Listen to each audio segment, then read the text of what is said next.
Salutations everyone, this is Razor bringing you guys some Battlefield 4 gameplay here with the UTS shotgun. It's one of my faves. It does some work. So yesterday I was reading the Entertainment Software Association's essential facts about the computer and video game industries for the 2014 sales demographic and usage data. And it gave us some pretty useful data that we really haven't gotten in this capacity in my recollection, at least in the past 5 or so years.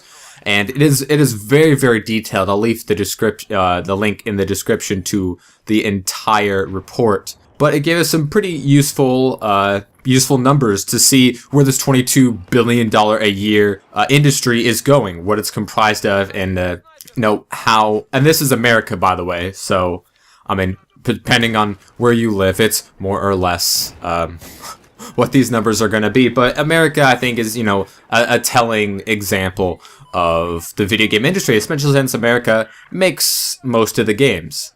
So 59% of Americans say they play video games. And this, I think, is a very telling stat because that's the majority. That's the majority of people in the country. And this is always really telling of a society whenever something is supposedly a minority or a niche market and it ends up being most people. Like, the Avengers is a comic book movie, but was the third biggest movie of all time. So obviously it wasn't just comic book people seeing it, or maybe that demographic is larger than most people thought. So if you're thinking about, people who play the video games, that's most people. If you're not playing video games, you are in the minority. So I think that definitely says something about a number of things in society. There are an average of 2 gamers in each game-playing household. No really surprise there. The average US household owns at least one dedicated game console, PC, or smartphone. I don't know how many people own a smartphone that are dedicated to playing games, but whatever. Some of these numbers are, you kind of have to mingle around what they really mean. 51% of US households own a dedicated game console, and those that do own an average of 2. This is something that I've been saying for a while. You don't need to pick just one game console and then just hate on the other one, because you can own more than one. It's not impossible. It's very easy to do. And 51%, just barely, but the majority of people do own at least 2.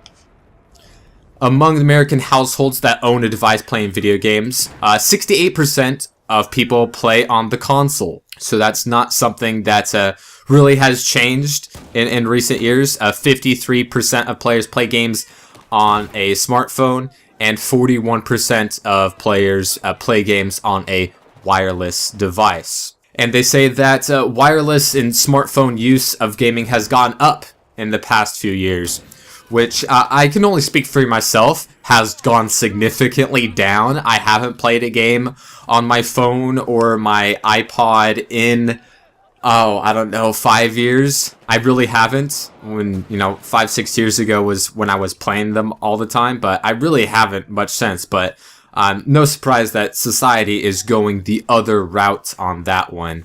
And, really you have to take these mobile games with a grain of salt, because, what really is the definition of a gamer? Is it your grandma that plays, Bejeweled, all the time? Is it your mom that plays Farmville? Is it, your cousin who just plays Flappy Bird and Angry Birds and Cut the Rope all day? Or is it, your other friend who plays Call of Duty or The Sims or Grand Theft Auto or Madden?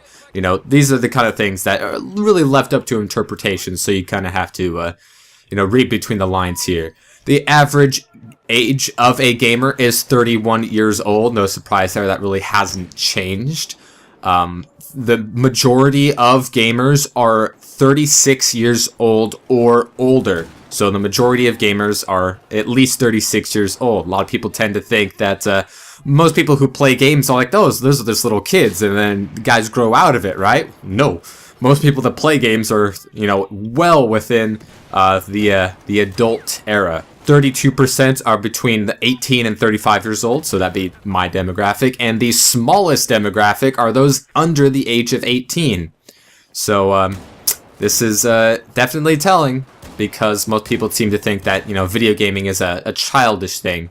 As far as gender goes, it is almost split right down the middle. I mean, obviously there's going to be some user error, but 52% of gamers are male, 48% being female. Once again, another stereotype, gamers are always guys. Well, not so. Half of the time they're girls.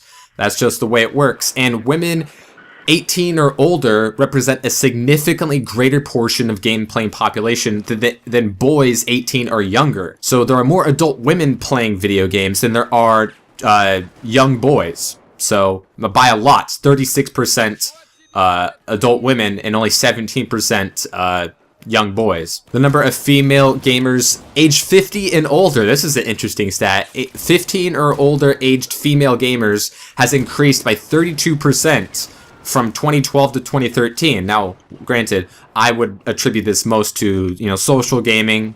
I don't see many grandmas on their iPhones, but as far as like Facebook games and social media games go, I would attribute that to the increase, but maybe that's not all of it. The average number of years gaming is 14. Adult gamers have been playing for an average of 16 years, with men averaging 18 and women averaging 13 years. So guys probably start sooner.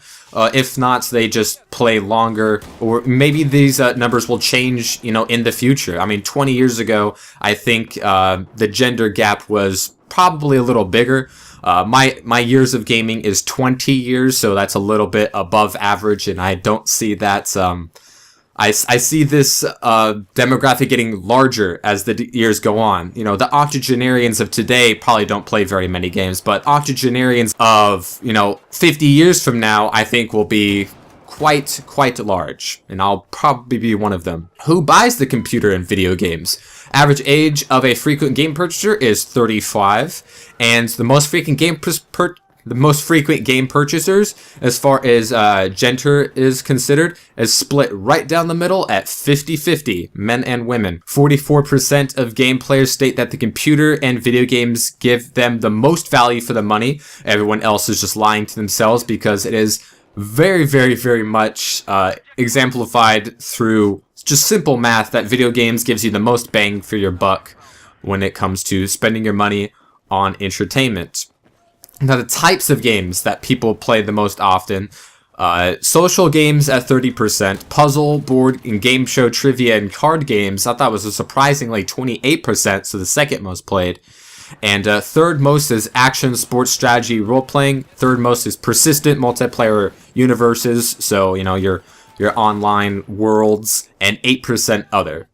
44% of gamers play on their smartphone. Granted, I don't know if you can call those people gamers or not. That's kind of a gray area. And 33% of gamers play on their wireless device, so, you know, your handhelds and so forth. Types of mobile games played most often is casual games, and then puzzle and board games once again. They've shown that people have been playing more games more often, and their time watching TV and movies and TV shows has gone down with this increase in playing games. So, I mean, they might not be spending more time doing mindless stuff, but they're spending more time playing video games as a result of the industry. 62% of people play with others in person or online. 77% of gamers play with others at least 1 hour per week. So, you know, social part of gaming is not something to really ignore. It's been growing every single year across all genres. So, I mean, that's really something that is telling of the gaming community that, you know, is stereotypically, you know, the guy alone in his basement doing whatever. But most people are playing with other people and communicating with other people and socializing, you know, through a digital domain. So once again, I think that's quite telling. And then there's a whole bunch of numbers about like ESRB ratings and what parents do, parents that play with their kids, and so on and so forth. Bottom line, the best selling video games are actions, and then shooters, and then sports games, and then all the others. When it comes to computer games, it changes drastically. The most played is strategy, and then casual, and then role-playing. And then they go over the top selling video games and all kinds of different stuff, where the money is going. 15 billion of the 23.5 billion spent in 2013 went on content, and then 4.2 billion on hardware, and then 1.7 billion on accessories. So it's a pretty big industry. It's not something that you should ignore. And I think the more people know about this industry, the better we'll be able to understand it, especially when it comes to a broad general sense, to not see gaming as this childish little toy thing that little boys play with, because the vast majority of people that play the games and buy the games and make the games are adults, and half of them are women, and there's all kinds of different genres and things out there, and I mean, the numbers don't lie. Basically, that's what it comes down to. That's the bottom line. And when it comes to ratings and stuff like that, and the way that the gaming is perceived, there's a lot of stereotypes that need to be broken down for real conversations to happen. So let me know what you guys think in the comments below, and I'll leave the link to the study in the description, and I'll see you guys next time.